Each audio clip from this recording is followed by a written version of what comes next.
dice. You never know if it could change your life. Take a chance, you're neither wrong or right. You never know if you don't roll them dice. You better roll them dice. You never know if it'll change your life. Take a chance, you're neither wrong or right. Hey, Rob, I'd make a deal with God, and I'd get him to swap our places. And I would be DM Rob, and you'd be DM Matt, but it would still be Dungeon Master of None. And I'd be running up that hill, Matt, and I'd get him to swap our places, which is okay because we're in the same. We're basically doing the same thing, so it wouldn't really. I don't think it would be very hard to like sell God on swapping our places because then we'd still be doing a podcast together. So I think he'd let us have that one for free. Yeah, we'd be I guess we'd call it not Freaky Friday, normal Friday. That's right. It'd be very, very normal Friday, very average Friday. You know, it would be Matt and Rob's day off, but instead of anything of consequence happening, it's just what we would normally do. Yeah, you would be sweaty instead of me down here in Texas, but otherwise things would be mostly normal. You'd be painting more miniatures, and I would be, I don't know, writing more novels, and that would be the end of it. Because we're going back in time, we're jumping through that Dr. Evil, Austin Powers spinning portal and heading back, not to the groovy 60s, but to the boring 80s, where we realize we're at the end of all things. That's right. For the first time. We're rapidly approaching the end of history, and that's finally becoming clear to everyone. So from a brain, an athlete, a basket case, a princess, and a criminal, we're going to talk to you about. We're going to talk to you about some. That's all of us embodied in the two of us. We're going to talk about some 80s nostalgia. Do you want an 80s nostalgia RPG? You got one. You got one. Can have another. Yeah. Oh, mister, you're going to be doing an 80s nostalgia RPG from this Saturday until you graduate. Because, my dad came in and he slapped a whole pile of RPG books on the table and said, he said, Johnny, roll them up. Read up, kid. Roll them up, those characters. All right, unload your pixie sticks, Dungeon Master of None's listeners. Crush them onto your sandwiches because, that's right. Yeah, put on your ring pops, strap on your leg warmers and your scrunchies, and stuff those shoulder pads in your jackets, and it's time to talk about the 80s, folks. Would you like to play a game? Yes, we would. So in this episode, we're reviewing, in honor of the 4th season of Stranger Things, we're reviewing Tales from the Loop. Tales from the Loop. And then a little bit later, Kids on Bikes. Yeah. So. And we're not going to talk too much about Stranger Things because Matt hasn't seen it yet, but also because everyone else... I watched the first 2 episodes, so... We may talk about it later, but lots of things have been said. But it's very much in the zeitgeist right now, and I do love Stranger Things, even though I think it's much less strong than it was in the beautiful, in my opinion, perfect first season. Yeah, but the first season's perfect. It's never going to be as good as that. Sorry. But I really love it, and I think there's something to it, and I did kind of want to talk about 80s nostalgia because people do love Stranger Things. And this is... And it makes them love Dungeons and Dragons. I don't know if you saw this, but the Google Ngrams search meter was how do you play Dungeons and Dragons? Up 700%. Yeah. This past couple weeks.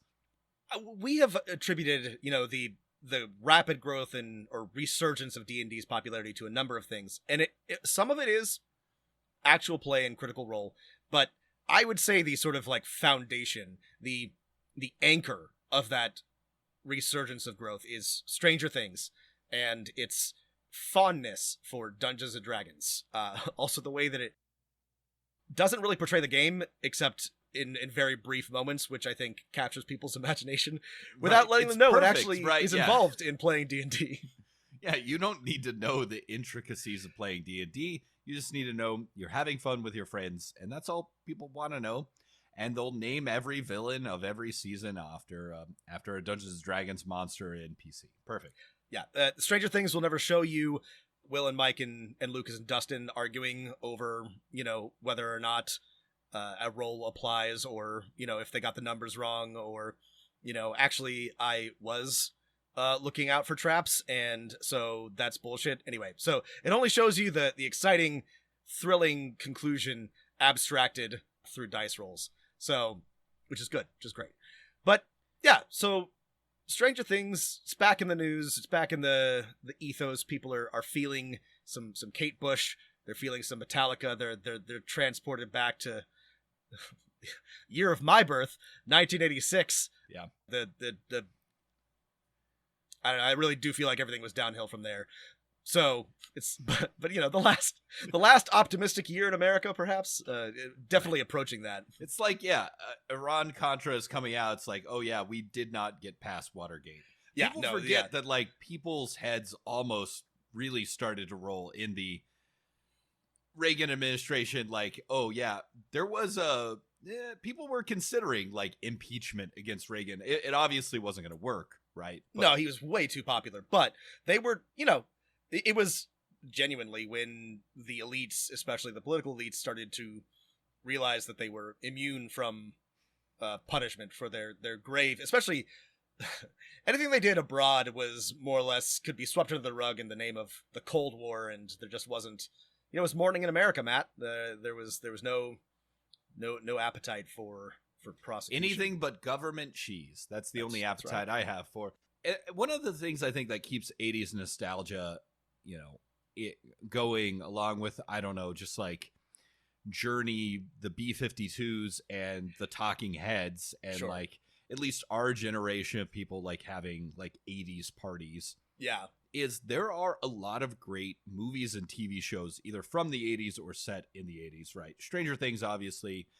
Newer ones like Super 8, classics like E.T. and Stand By Me, and even like horror movies like It or It. Part 2. So those are the two different It's, right? But yeah, there was a terrific Black Mirror episode that was extremely 80s vibes. You know, it wasn't technically set in the 80s, but it took us back there. This is interesting to me because a lot of people, I think, are correctly cynical about 80s nostalgia because the 80s were bad. That was a bad decade. That was when, you know, conservatism and neoliberalism were absolutely in ascendance. You know, Ronald Reagan won 49 states in 1984. Thatcher all ruled, but Minnesota and the District of Columbia, right? Yeah. Insane. Thatcher ruled with an iron fist for 12 years or something like that. Iron Lady fist. You know, lest we be confused, you know, things like credit scores, 401ks, these things actually did not exist until the late 70s, early 80s, and the financialization of the economy. The world was rapidly coming undone in this decade. Yeah.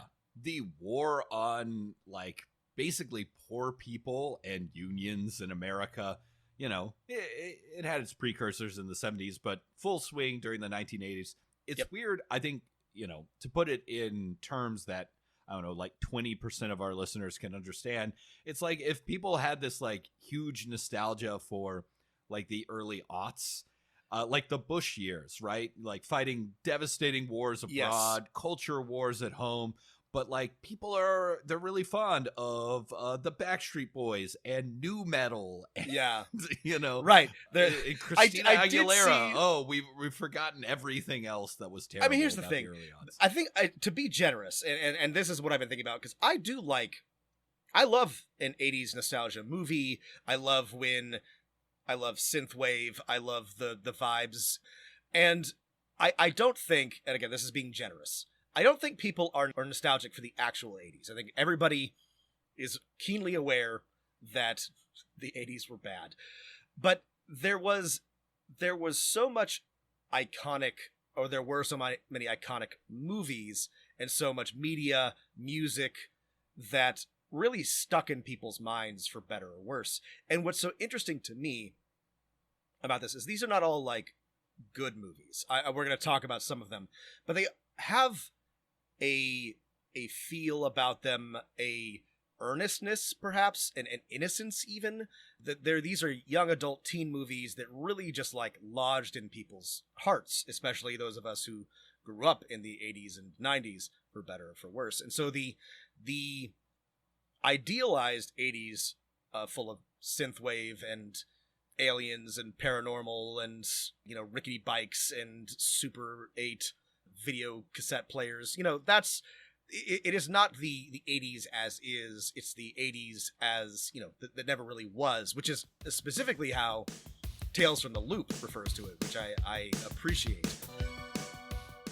Now, I don't know if 80s nostalgia folks deserve my generosity here. I think a lot of people have a really weird attachment to the 80s, but I would be lying if I said that I didn't look back with some fondness on a lot of this. And Matt, I wanted to talk to you, you know, what pieces of 80s media, what movies, books, TV shows, whatever, like what sticks with you? Because there are definitely some that, you know, really like formed a core of my identity for better or for worse. Oh yeah. I mean, Ghostbusters 1 and 2, Rambo, like 1, 2, and 3, Top Gun, God, Jesus, Top Gun. Rob, I'll be your wingman anytime, any day.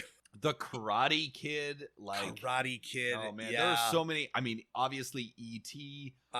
You know, E.T. was the big one for me. I probably watched E.T.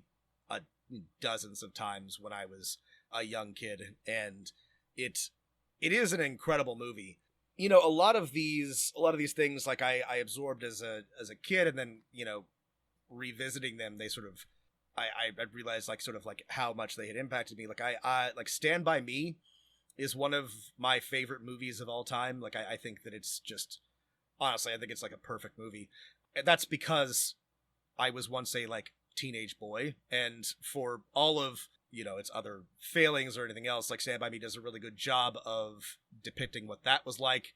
You know, Goonies. Yeah, there is the vibe from all 80s movies, even ones with female protagonists, that like they are all aimed at like teenage boys. Like even like 16 Candles or like Pretty in Pink, like still perfectly plays to the like male audience. Yep. Yeah. So I was just about to get to this. So the thing is this is the other thing that I think is that everyone kind of needs to be thoughtful and careful about when it comes to 80s nostalgia, is that the reason why it's so powerful is because the young boys that it had such an impact on grew up to control everything. Grew up to make all of the TV and movies, right? Yeah. So like that doesn't. So if you are a, you know, a woman or a person of color, you probably don't like have the same fondness for perhaps Stand By Me. Certainly not 16 Candles or Revenge of the Nerds or Weird Science. You know, these are not my favorites. But like, you know, I don't want to say that like every piece of 80s media that is remembered fondly is like misogynistic inherently, but a lot of them are just kind of for boys. You know, Goonies, awesome movie. I think lots of people can relate to it. It's for boys. Stand By Me for boys. You know, E.T. kind of for boys. It's just Tron. Tron Gremlins. is for robots. Tron is for Mark robots. Zuckerberg only. Back to the Future. You know, again, there are some like, you know, we are starting to see like better, I guess, female protagonists, sort of, but not really. And none of these movies are really like interested in appealing to anyone outside of like a classic suburban middle America upbringing, which again, a lot of people, especially a lot of people who now run the world, grew up in. So that it's very familiar to them. But this is, I think, the weakness of the whole 80s nostalgia industry, I guess we can call it. But it is also an opportunity, right? You can keep those ideas and those vibes that we all find so delightful and compelling and expand it, right? To include people who are not, you know, who are not young white boys in the suburbs in America in the 80s and 90s. Yeah, you absolutely can. I think, you know, Stranger Things certainly is not a perfect show and does not do a perfect job of this, but like, you know, at the very like minimum, it tries. Like it has some characters who have arcs, yes, who are not just straight white boys. Mm-hmm. So that's good, right? And it's good. The good thing is, like, for your role playing games, it's easier to do this, right? Mm-hmm. Right. So yeah, I think the thing that's so interesting to me about Stranger Things and about Tales from the Loop and media like that is it's just such it's all just like vibes based, right? There's just a vibe. And I shared this with Matt, but the pitch deck that the Russo brothers put together for Stranger Things has been kicking around the internet, and we may talk about it separately. I think it's so fascinating. Honestly, it's a really good pitch deck, and I think it's a great model for dungeon masters when they are trying if you're not like Rob and super into media, like I had to like look up what do they mean by deck. Oh, they mean like a slideshow. Sorry, I'm sorry. It's a slideshow. Yeah. This is what you use. It's a PowerPoint. Yeah, sorry everyone who does not live in the marketing West Coast media elite media world. It's basically a slide. It's a PowerPoint. But by the way, if you ever wonder what the most powerful and well compensated people in the world do, it's at least 50% putting together PowerPoint presentations. Consulting companies, marketing managers, television producers and directors, PowerPoints. Anyway, this deck is just a handful of slides that include sort of the inspirations for Stranger Things, Altered States, Firestarter, Poltergeist, Close Encounters of the Third Kind, some pictures of some old like military installations, a little discussion of the Montauk project and conspiracy theory, which is one of my favorites. And I think this is a great, we'll share it in the show notes. It's a great model for if you're either trying to put together your own ideas for a campaign or you're trying to like explain to your players what it's about, especially if it's not like a standard fantasy campaign. I found this like a really cool way to think about organizing your thoughts. You may or may not find it, but I thought that here are these like movies or other pieces of media that are sort of like touchstones, and here's like a little bit of like explanation about how we're approaching it.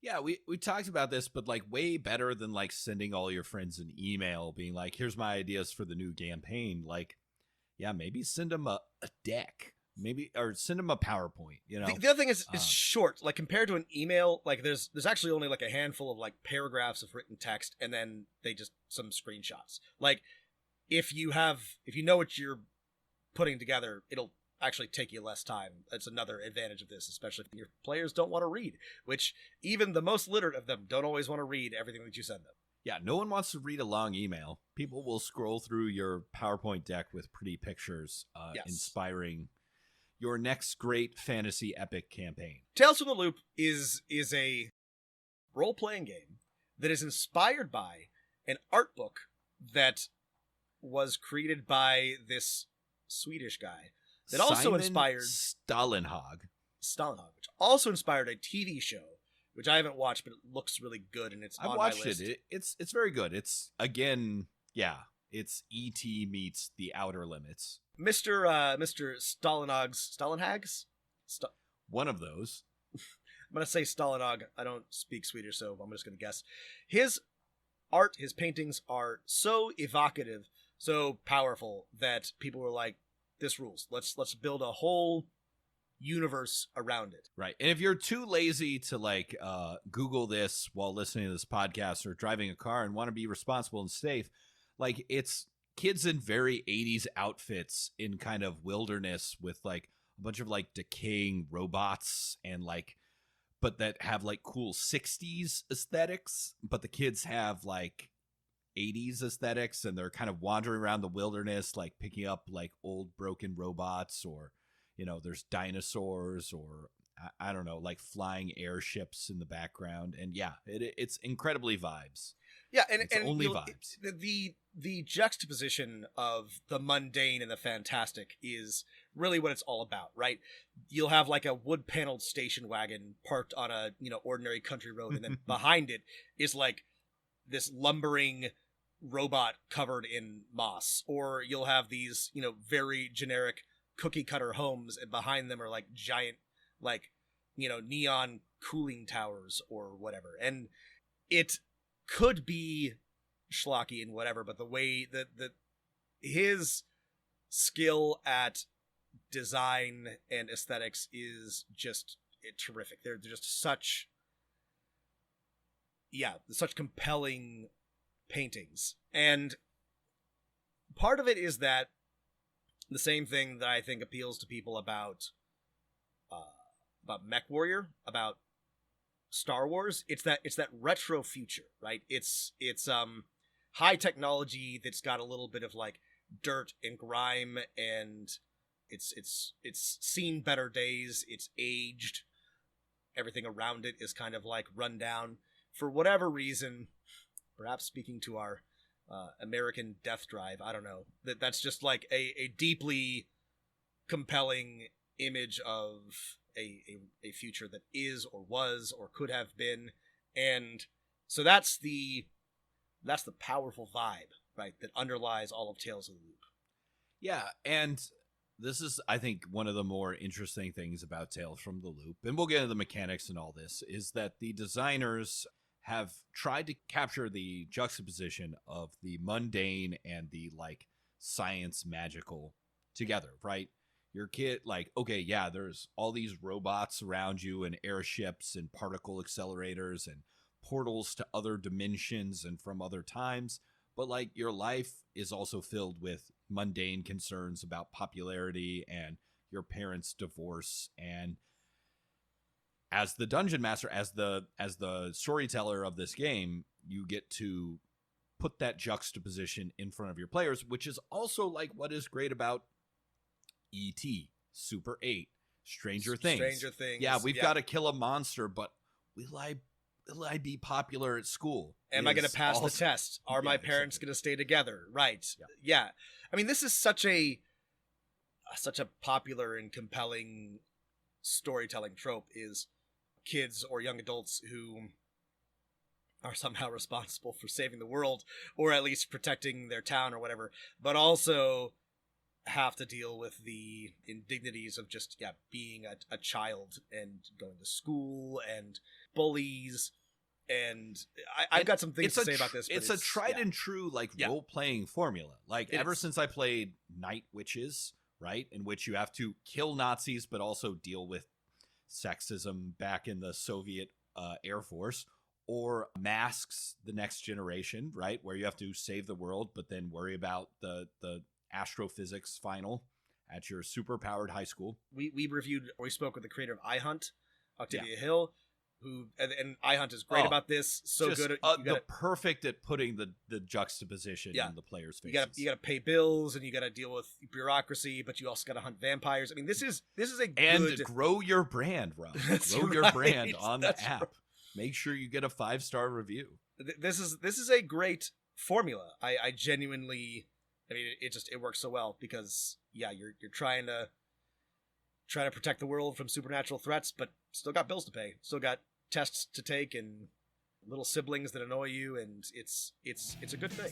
Where do we want to start with Tales from the Loop? Obviously, the layout and the art of this book are worth the cost of the PDF. Oh yeah, in and of itself, it's so good. We will. I mean, this is a review, but I'm just going to tell you right now, this is worth every penny, even if you don't intend to play it. It's a beautiful book. It's full of great ideas. It's incredibly well laid out. I'm a huge fan of this as a nerd and somebody who plays RPGs. But I think, well, where we should start is we talked about with the setting, right? Yes. Which is that it gives you 2 settings, one with inspired by the original Swedish artist's Swedish setting of some experimental science facility, aka the Loop, some kind of nebulous particle accelerator on some islands outside of Stockholm. But it also gives you a fully detailed American setting in Boulder City, Nevada, set in the southwestern desert. But the idea is the same. There's some military, deep state government aligned research DARPA facility that is producing weird science all the time, but and this is true to the 80s, right? It is seen better days, right? Yeah. Despite all the money being promised for Star Wars. Yeah. Things are falling apart. Yeah. And we've mentioned the paranormal, but this is as written, distinctly science fiction. There's this particle accelerator, the Loop, weird things happen, but it's mostly technological. There are robots, there are these cool floating magnetic barges that have come to dominate transportation. There's dinosaurs and other genetic experiments that have escaped, but it's mostly around technology, mind manipulation, nanobots, especially a lot of cyborgs and larger robot type creatures. Anything that would look cool rusting in a rural field somewhere. Right. And for like both of these facilities, you get the vibe that like their heyday was in the like Fallout era, like 50s, 40s, 50s, and 60s.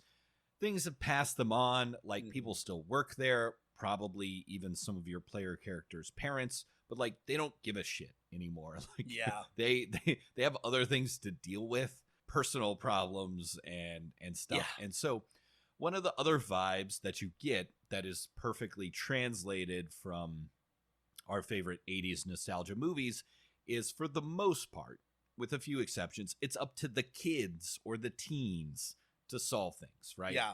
Like adults aren't going to save the day. And if this is often one of the most infuriating but also compelling parts of any of those 80s movies, is like the adults are oblivious, right? The children are like, they're either like completely absent doing insanely dangerous things and the parents can't be bothered to pay attention, or the kids try to get adults' attention and they're like, yeah, whatever.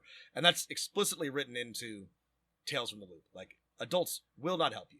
It is up to the kids, which are the players, to one way or another solve whatever problem, which could be, quite, world threatening. Could be small, a lost robot or some wacky technology messing up something minor, or it could be as big as these nanobots are going to take over the world, and it's all up to the kids to deal with it. Because adults are busy, there's disinvestment, everybody's got their own problems, their best days are behind them, that sort of thing. Yeah. And speaking of kids, do you want to go, before we get to mechanics, to player character creation?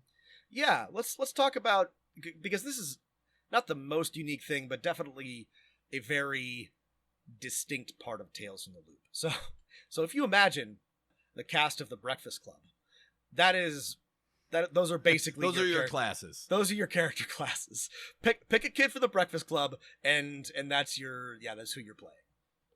Though I will say, like the archetypes or the tropes that you can pick, I think they're just called types: bookworm, computer geek, hick, jock, popular kid, rocker, troublemaker, weirdo, are really just templates. This is pretty much a classless system.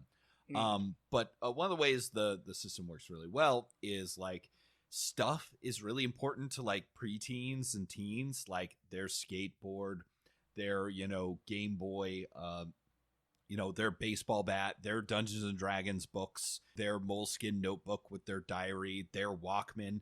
And so that's one of the first things you pick as your character. You also have a problem and a pride and a drive that guides your role playing. You have to define some relationships to other characters and to NPCs. You also get like, what is the thing that keeps you sane and all of this weirdness that anchors you to the rest of the world?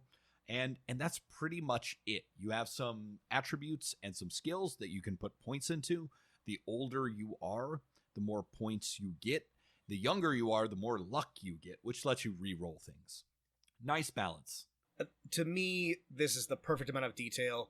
You have your various types, which come with sort of like a package of skills and attributes, but it's very, very loose. You are allowed to make adjustments where you need to, and they're really just sort of templates for you to craft your character onto.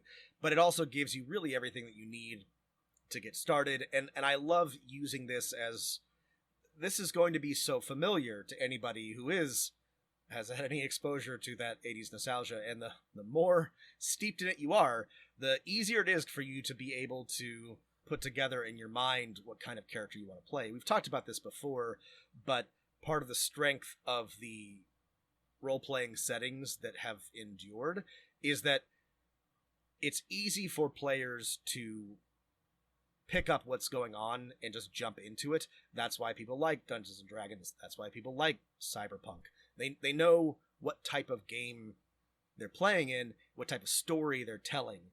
And Tales from the Loop gives you just such a strong starting point so that you can immediately say, great, I'm this bookworm and my name is whatever, and we're off the races.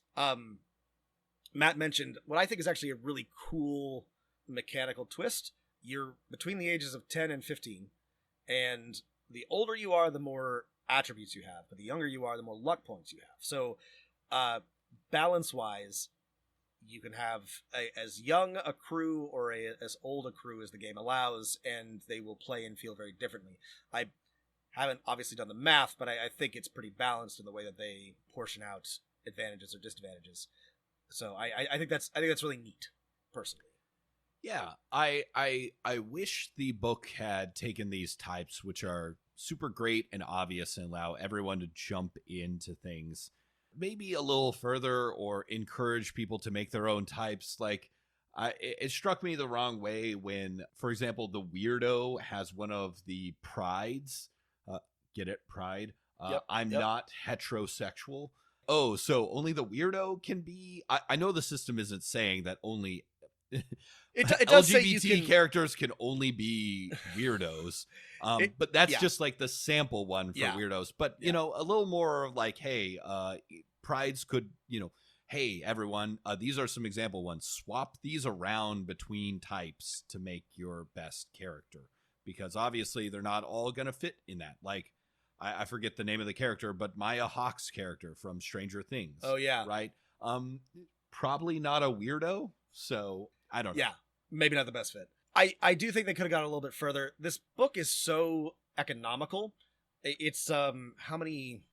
Yeah, I don't want to nitpick here. No. This is a valid complaint, but I think that the designers were making a deliberate choice, and I do wish they had done a few things a little differently, but it's less than 200 pages long, and it includes the entire rulebook and 4 scenarios, which we're going to get to later. And this is like, for Rob and I think this is ideal. Like, this is the perfect balance. If you're going to write a 200-page rulebook, I would prefer that you spend 1/3 of that rulebook writing scenarios. Yep. Like, better than Dungeon Master advice is seeing the thing in practice. So, and one of the other good things about this book is it has lots of examples of dialogue between a Dungeon Master and the players of, oh, how do you do character creation? How would you do a role? Lots of role-playing games does this, but this one does it really consistently.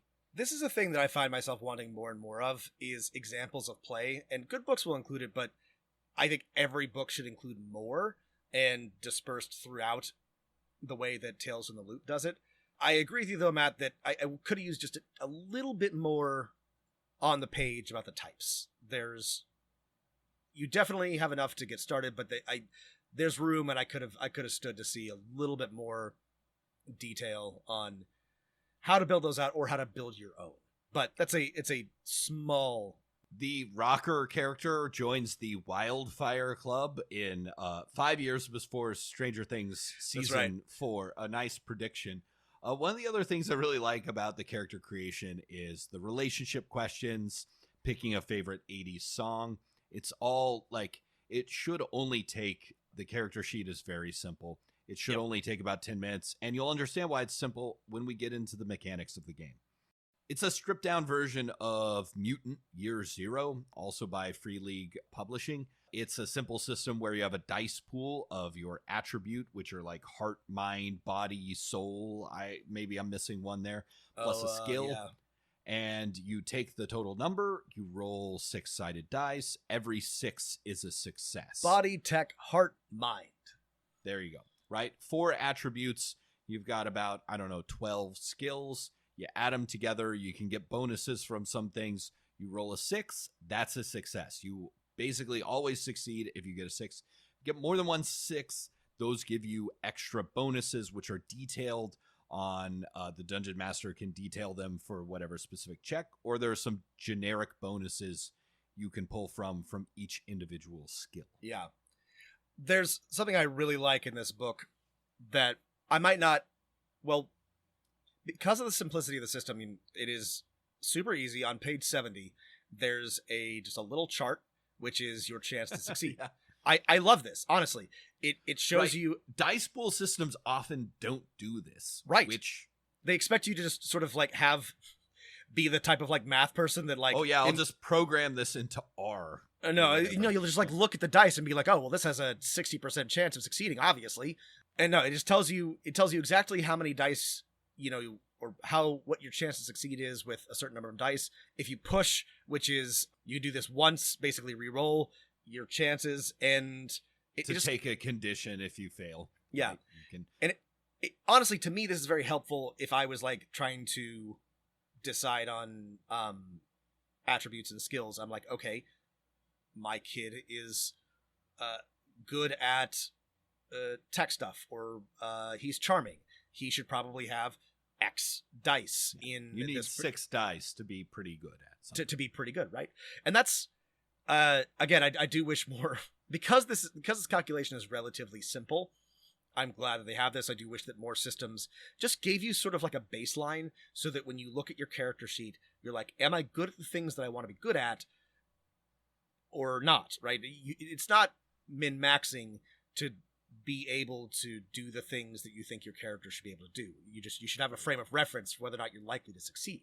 Not to go too deep down this rabbit hole, but like for like narrative systems, which this is one, like the scenes, like how you should play this game, which we haven't got to, is like you should alternate between storyteller, game master, and players suggesting what the next scene should be. It's very collaborative, but like it's still a dice-based game, and like people kind of like want to build characters that reflect the idea of the person they're embodying. Like, please give them the statistics for what they're doing. Right. Like, yes, we know GURPS and original Call of Cthulhu. It's all percentile, so there's no question about it. But like these narrative games, like, yeah, it's nice when it's out there in your face. Like Max in Stranger Things. She's a skateboarder. She rides a skateboard, right? So like maybe the like appropriate skill would be move. Or something like that. Yeah. So you would want Max, if statted out in Tales from the Loop, to have a pretty good move score. And if you didn't have the frame of reference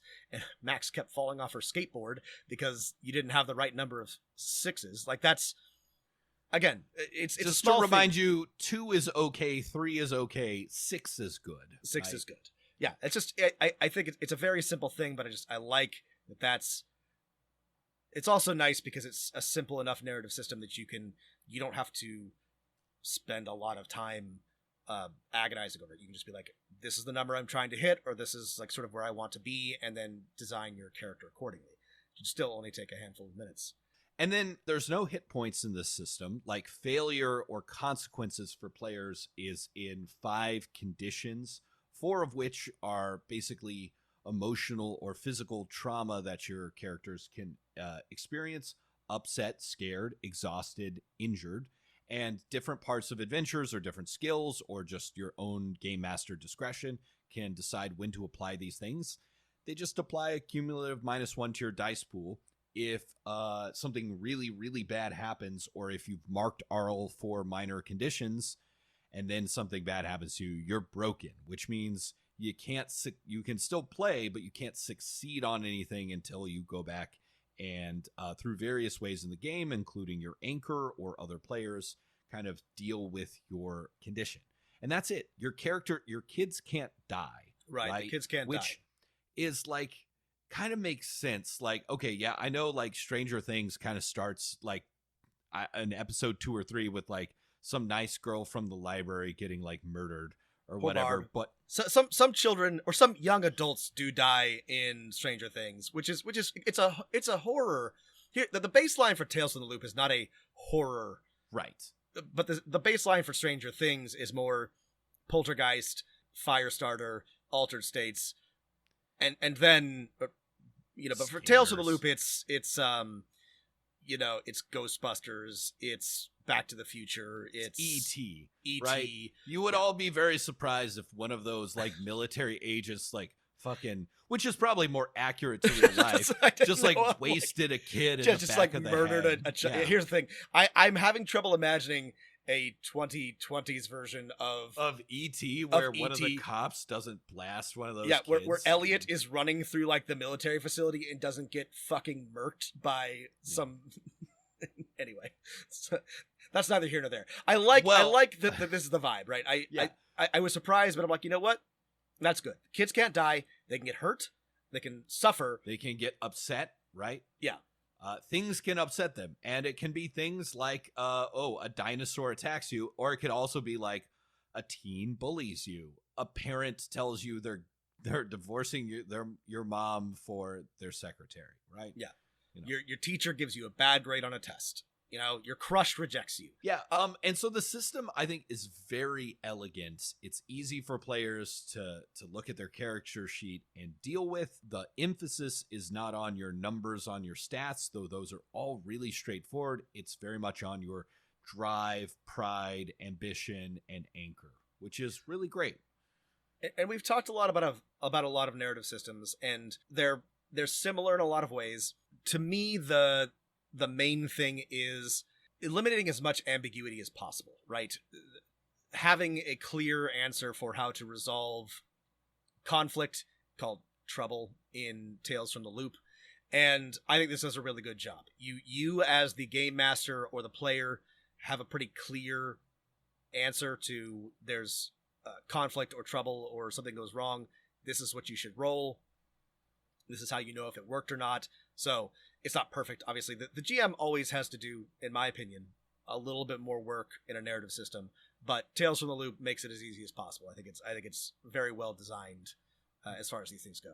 The also important thing about roles in Tales from the Loop is that failure, not getting a 6 on a test, usually does not mean that you don't accomplish what you're trying to do, right? If you're trying to like break into the facility to rescue your friend that's been captured by the government agents, if you fail the like roll you're making to break through the window, it doesn't mean you don't break the window. It means something else bad happens, right? Which, lots of systems do this sort of. Blades in the Dark does this, and it's right? one of my favorite bits about Blades in the Dark, and I honestly think this is a good resolution mechanism. What I truly love about it is, again, failing means like you kind of always accomplish what you're trying to do. It's in the context of you're a kid, so you're never trying to accomplish like, well, I just assassinate the evil scientist with my sniper rifle from 500 miles away, because that's not a thing a kid would do. You're always doing kid things or teen things. But yeah, again, there's not a lot of chance for like, this is just a hard no. It's almost yes. It's always a failure is a yes, but, which is perfect for this kind of system because, yeah, when the kids try and run away from the monster, they do. But if you fail the check, things now just got worse. Right. You're running away from the monster and there's another one of them, right? And the thing is, we'll get into this when we talk about the scenarios, but people do die, just not the main characters, not the kids. This is not a kid gloves setting. There is violence and real consequences, but your protagonists, they're the main characters of E.T. They're not gonna die while trying to rescue their alien friend. Yeah, so we don't need to go into all of the skills. There's a handful. I think this is a really good list that covers abstractly everything that your kids might want to do. Things like charm, investigate, sneak, tinker, that sort of thing.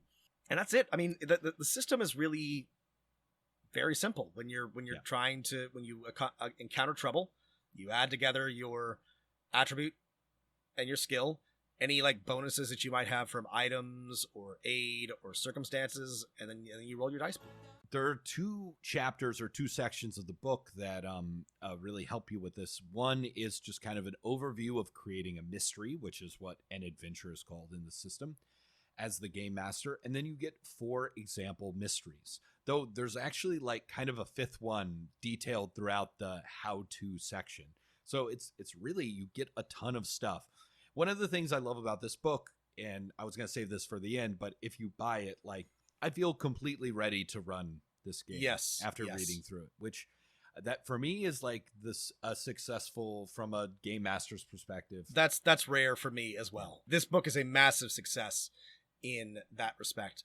the scenarios, the adventures are called a mystery, and I like this. I like this in the same way that I like that Blades in the Dark calls their gameplay sessions heists or scores or something like that, because it tells you immediately what type of game you're playing and what type of adventure you're having.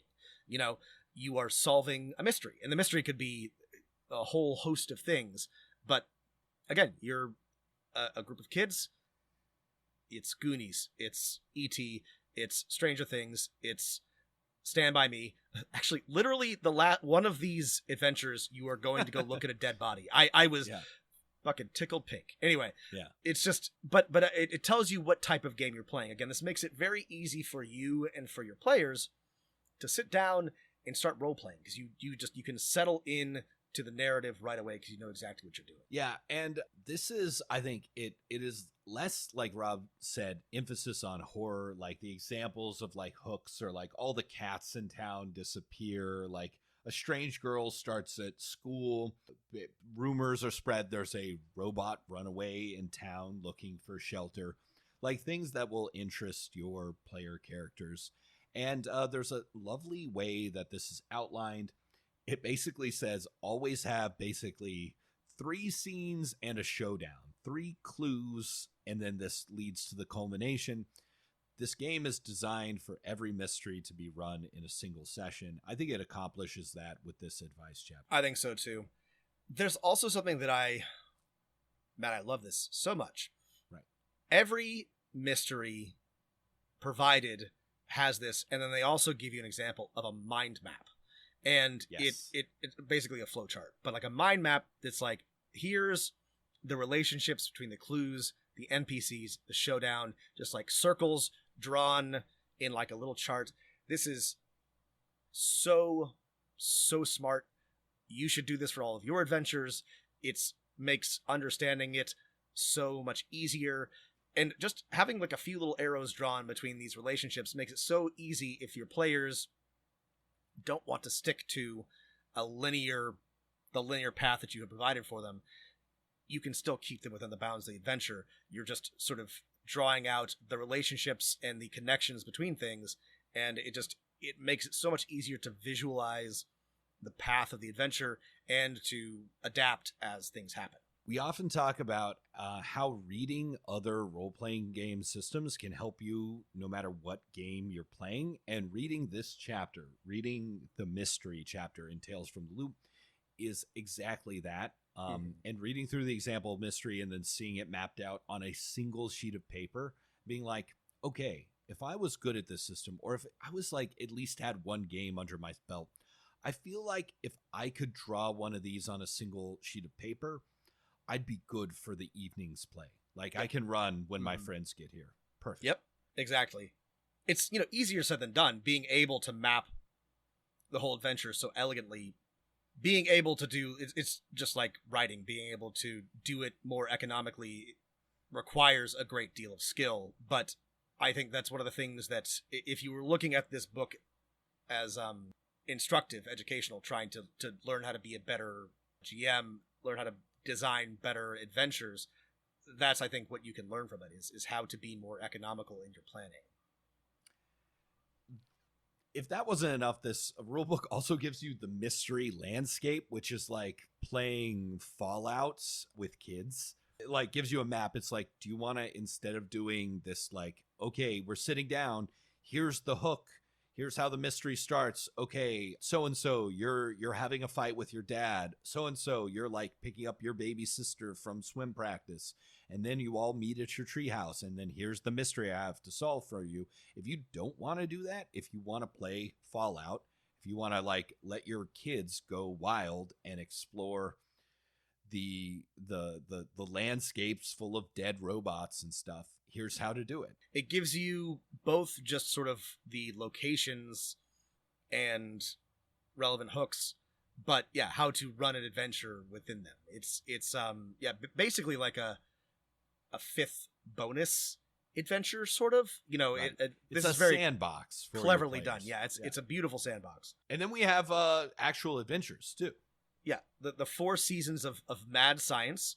which are, and this is again, I'm just delighted by this, but they can be run independently, or they can be run as sort of a 4-part campaign, because they are connected, but they also stand on their own, and they range from and the writers of this have done such a good job, in my opinion, of pinpointing the vibe, right?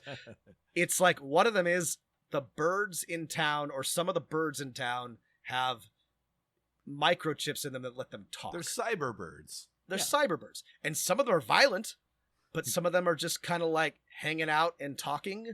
And your kids will absolutely want to befriend a cyber pigeon. Sure. Cyber pigeon. Yeah. A couple of them involve rogue robots. I mean, it's such a good combination of being a little frightening and a little sinister, but also a little whimsical. Like it's just the examples are so good for helping you situate yourself in like what type of game, what type of adventure this is. Right. One of the frustrating things about, if your only point of reference, I suppose, was Stranger Things, is there's very infrequently like whimsy. You know, there's not that moment of the kids like flying their bicycles over the moon and being like, yeah, right. Yeah. This is full of chances for your players to be like, actually, we are that evil robot that everyone thought was evil. He's actually our best friend, and he's going to beat up the robot is our bullies that were giving us trouble from before. We've put a cowboy hat on the robot, and he's our best friend now. Oh, Short Circuit. That's another like classic 80s movie that I keep forgetting about, that like really falls into this. Yeah. Again, I love Stranger Things, but it does take itself at times extremely seriously. Some of my favorite moments are when it does it, like in the last season when there's that never-ending story bit where Dustin and his girlfriend, briefly, Stranger Things sometimes like lets itself like have a little fun, and honestly, those are my favorite parts. But yeah, this is definitely more on the whimsical spectrum, which I like. Yeah, you're more likely to make friends with a talking pigeon, or a weird robot cowboy, or a tiny dinosaur that now sleeps in one of your kids' basements. It's right. Yeah, because if you want to play an entire campaign that is full horror Stranger Things vibes, it might get a little boring after a while. It'd be like, all right, well, we've seen all of our friends and family eaten by nightmarish monsters. Right. Guess back to our dull lives. That's right. Yeah. Now we gotta go back to school, even though many people were murdered and gotten eaten last year. Right. Again. Yeah, again. Yeah. The fun thing about Tales from the Loop is that the weird science, which you can absolutely make as supernatural as you like, it absolutely gives you suggestions and permissions, from kind of like, all right, I can hack this reactor and shut it down, to like, this is interdimensional energy. We don't know what's going on here. All that weird science has an equal balance of menace and fun that it won't get old. And again, it's the nice juxtaposition with your kids' everyday struggles. Not all of these adventures are like the best. Yeah. Like, I think 2 of them are really good. Two of them are great. The other 2 are fine. That's how I feel. But they're good. The Burrs one and the Dinosaurs one, in my opinion, are great. Yeah. I think the other 2 are fine. I don't know which one you think. No, that's exact. We had the exact same one. Okay, sure. I liked... That's what people come to Dungeon Master for us accidentally agreeing with each other, yes. With the exact same opinions on everything. Did like... Here's the thing. I loved it's the last one with the dead body, but like the overall adventure, the hook is perfect for me, but the overall adventure is just fine. We want to talk about one other system briefly. So final thoughts on Tales from the Loop. Listen, if people want to do an 80s nostalgia RPG, there's no doubt. The only downside to Tales from the Loop is it comes with its own kind of 80s that never was specific setting that is not generic enough that you could do anything. Right. Like, it fits its exact vibe correctly. However, I would say you can't do better than that, because no one watched Tales for the Loop on Amazon Prime. No one but me. And even if they did, they're gonna love this game. You could do anything from Goonies all the way up to Tron or Weird Science or something like you can get as wacky or as ordinary as you like, and the system would work with it and support it. There's definitely like a clear like spot where the aesthetics and the vibes of the game support it, but it would not be hard to adjust it for really any sort of like 80s nostalgia thing. My only suggestion is that like I think the Swedish setting has a little more detail, unsurprisingly. Like this is written by a Swedish team. Like we as Americans shouldn't expect every RPG to exactly cater to our particular needs. It was nice of them to include an American setting for us Americans who can't relate to things that happen outside our country, but yeah. I think that was like part of the Kickstarter. Oh, was that a stretch goal? That makes sense. I think it got in there. And good. I think this works best if you localize it for you and your friends, right? Did you all grow up in the fucking Midwest? Sorry. Well, then do a Midwest town. Did you all grow up in the panhandle of Texas? Set it around Pantex, a thing no one knows about but is very weird there. That's actually a good point. I would say that, like Matt said, you can pick up this book and basically start running it the next day. Like you will have all the tools. But if you wanted to do like extra prep and you were playing with people who this would be important to, localizing it to like your small town or the place that you are from is not that hard. You just have to sort of like change some place names, draw a neat map, put some stuff down. Right. Steal a map from online. Yeah, make it a generic city that's kind of like the place you grew up or your place. So I'm going to say something possibly controversial here, Matt, but before we move on. Sure. I think I would run this. I think it's a great system. I think I would run this. And this is the one thing that I kind of don't understand about 80s nostalgia that we didn't get into at the beginning. I don't know that I would play in this setting, and I'll tell you why.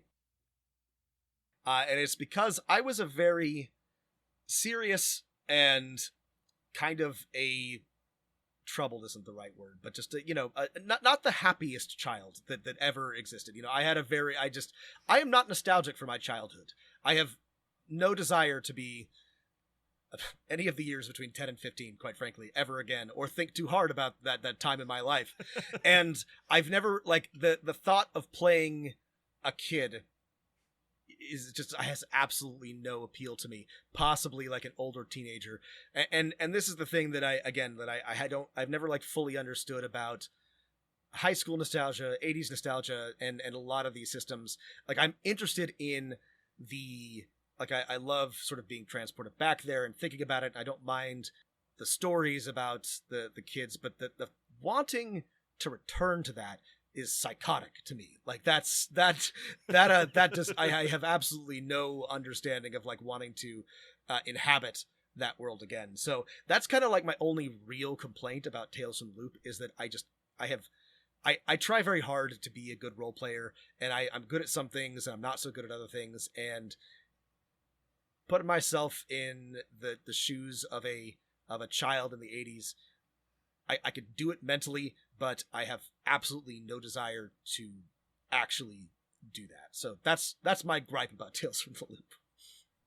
Well, Rob, you don't have to worry about this because honestly, none of your friends is going to run this for you. If anyone's going to play it, you're going to be the dungeon master. So you don't have none of my friends are going to run this. There's never a question that's going to come up. They've never heard of it. So that's not a problem. No, but I get you, right? Yeah. And if you don't want to play a child, this game has no options. Here's the thing. I think that you could scale up the ages. Like the game says, after you reach 16, you're no longer a kid, so roll a new character. But I think you could adjust this to be, 16 to 18, and it would probably work just as well. Actually, if you want to do that, you have to play you have to buy another book. Actually, you should, because it's also a great book. It's called Things from the Flood. Oh, yeah, that's right. Everyone is aged up. I forgot that was a specific thing about Things from the Flood. That's right. Things from the Flood is this exact same system, upscaled for teen problems as opposed to preteen problems. Okay, that's right. I forgot that was... I remember that the setting was different. I forgot that... Like, there's drinking involved, right? This is like... I think the good line is like, is there any, like, underage drinking going on? Not even considered? That's Tales from the Loop. A possible temptation? I don't know if this is the I don't know. These are the two that come up the most often for me, is Tales from the Loop, Yeah. and then the second one is Kids on Bikes, which we should just And talk the thing about. is, Very yeah, briefly. they came out within, I guess, like a year or two of each other. Kids on Bike, they were both successfully Yes. funded Kickstarter campaigns because it has much better art. Tales from the Loop made like $300,000, whereas Kids on Bike made slightly under $100,000. But they both published. Kids on Bikes is specifically like, this is your generic 80s nostalgia RPG. It's- Your it's- ET, your Stranger Things, your Super. Stranger Things with the serial numbers filed off. Like it's not. Sorry, we were already going to get to the critique, but there's no attempt to distinguish it from Stranger Things or the Stranger Things aesthetic. Yeah, it's really just that. Whereas Tales from the Loop has its own thing for sure, while inhabiting a similar vibe. Right.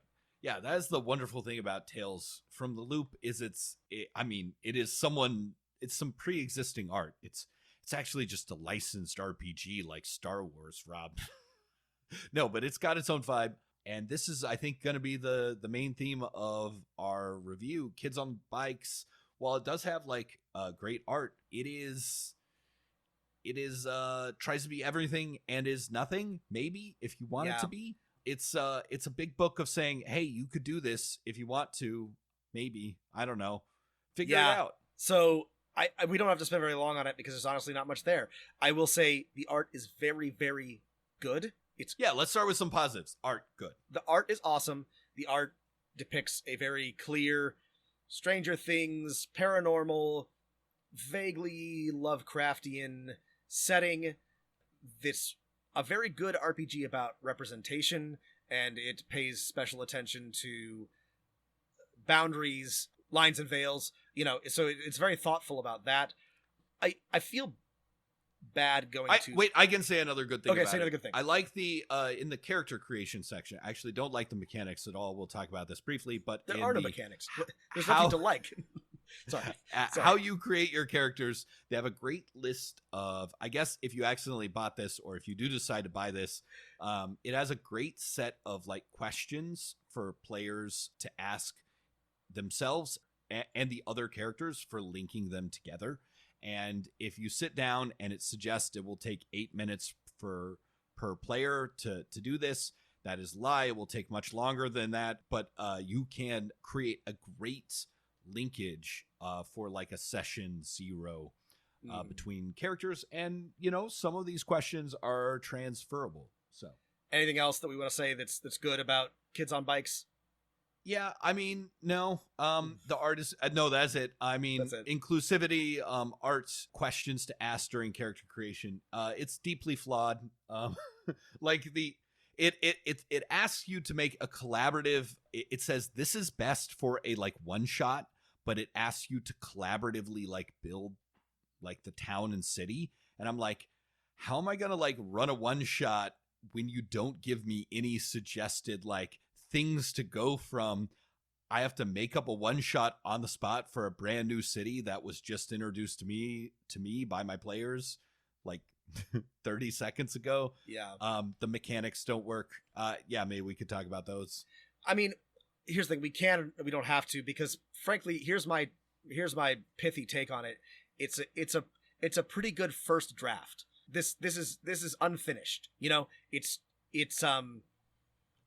I'm very like reluctant to say this, but it's too short. The actual information in the book is like 47 pages, and then there's a bunch of appendices. It's not enough to run the game. You were not actually, as a GM, as a player, there are lots of words on the page, and they are not very well used. Unfortunately, Cut down. Yeah, there's a lot of, and I get the like inclination to do this as Right. a game designer is when you say something like, hey, this is how you should adjudicate this situation or run this kind of thing. However, maybe you don't want to, and here's some reasons why you might not want to. It's like, that's fine, but you could maybe put a paragraph at the beginning that says, hey, you can do, here's some suggestions on how you can change the rule set we've provided for you. But if you, throughout your very short book, tell me that actually this rule I just gave you, you don't have to use it. And maybe you actually shouldn't. I'm like, God damn it. At the end of this, after reading this book, I feel like in order to play this game, not only do I have to write my own adventure and maybe write it on the fly, but I still have to design the game system because all you gave me was an outline of some suggestions. Well, and frankly, I don't have the time to do that. That's the thing is, again, my generous take was that it's a good first draft. My less generous interpretation is this is a pretty lazy cash-in on Stranger Things enthusiasm. Somebody was just like, let's put out something that people who like Stranger Things will be like, oh, I want to play that. And it's just like very thin on the ground. Matt's absolutely right. The mechanics as written, which I guess we should talk about after I'm done talking, don't work. There's no setting. There's rules for how to create a setting. There doesn't have to be a setting, but there's no like set of pages for you to build a setting, right? Or example hooks of what an adventure could be. Like, give me a table that says a werewolf eats a kid or something. I don't know, man. No better than I just can't come up with things. Right. This is no better than just deciding I want to run a Stranger Things inspired campaign and starting from scratch. Like there's actually, they give you generally like nothing to work with. Let's talk about the mechanics real fast, such that they are. Everything is an attribute check. You have 6 attributes, which correspond to the 6 common dice in your player's dice pouches, D20 through D4. Difficulties are just set as a DC by the dungeon master or as an opposed check. Dice can explode, so there's a chance that anyone can hit any DC, but statistically that's not very likely. And it also means for many common DCs, for example, DC 10, a D4 is actually statistically better than a D6. I don't know if you caught that, Rob. I did, and that's because this is a stripped down version of the Savage Worlds system, basically, which works because of a number of things. One, it's much better designed, but 2, it also includes the wild die and other rules that allow you, and bennies, which allow you to better. This system has bennies, but you only get them by failing, and they only give you a +1. They're almost completely useless. So again, if you took all the things took away all the things from the Savage Worlds setting that make it work, some of them worse and fun and good, then you would have this. And frankly, it's quite bad. It doesn't really work mathematically. It's not fun or narratively. This is meant to be a fairly rules light narrative game, but you're not really given a lot to work with as a player character or as a dungeon master when players succeed or fail. So, if you beat a DC by 5, you succeed quite impressively. If you beat it by 4, you succeed, but not impressively, right? If you fail by -2, you fail, but not too badly. If you fail by -6, the failure is bad, but not a disaster. Rob, you tell me what the fucking difference is between any of those fucking things. Again, there's not conditions. There are not, clear. We rag on Powered by the Apocalypse games because every single one of them is a Powered by the Apocalypse games. But God, the beauty of having a clear yes and yes but no but kind of system is so good, and having player characters who have a narrative power. Your kids in this one have no ability to be oh, actually, my uncle's a computer programmer, and he can write us a program to hack into the ghost computer. No, you don't get any of that. There's no narrative power. Powered by the Apocalypse is not my favorite, and I understand the desire to not just have another Powered by the Apocalypse, reskin. But if you're going to create your own system, then it should work. If you're gonna, don't reinvent the wheel. And if you're gonna try to do your own thing, then it should work better than this. Just to let you know how badly this needed a second draft, right? When talking about whether you want to play multiple sessions, it says if you've reached the point of the session where you might end and start the next, you could work to create a coda for the story. In classical music, a coda is the final portion of the work that brings the work to a close. I'm wait, either Webster's defines either assume your readers know how to look up what the word coda means or use a different word, right? Yeah. Pick one. Either is fine. Don't give me the definition of coda in my role-playing game text that's only 90 pages. Please. We didn't even get into the having a psychic in your party. You have to subtract things from the roll. I like memory hold that as soon as I read it. Yeah, this stupidly uncomplex but bad system needlessly complex. Anyway, like I said, there's nothing here for dungeon masters to help design or write adventures. Yeah, this is, I mean, yeah, we hate to review things to just be like, oh, this is bad, don't buy it. But again, I don't feel bad because it doesn't look like they put a lot of effort into it. I don't know whether or not they had their hearts in the right place or if this is cynical, but it's just very, very thin.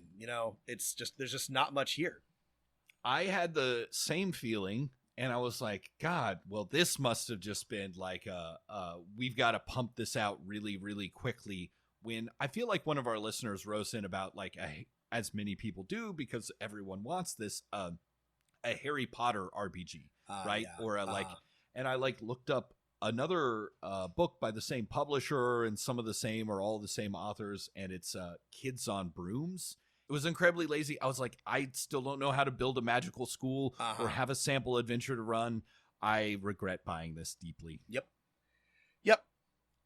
All right. Well, this was fun. I love talking about this stuff. I think Tales from the Loop is terrific. Again, despite the obvious flaws with it, I am very fond of these 80s nostalgia throwbacks. I conditionally enjoy the sequels. Top Gun 2 was great. The new Blade Runner was great. If you make a good follow-up to a classic 80s movie, that's fine with me. But don't make a shitty one. Don't make a lazy one. Tron 2, I don't know, guys. Could have done better.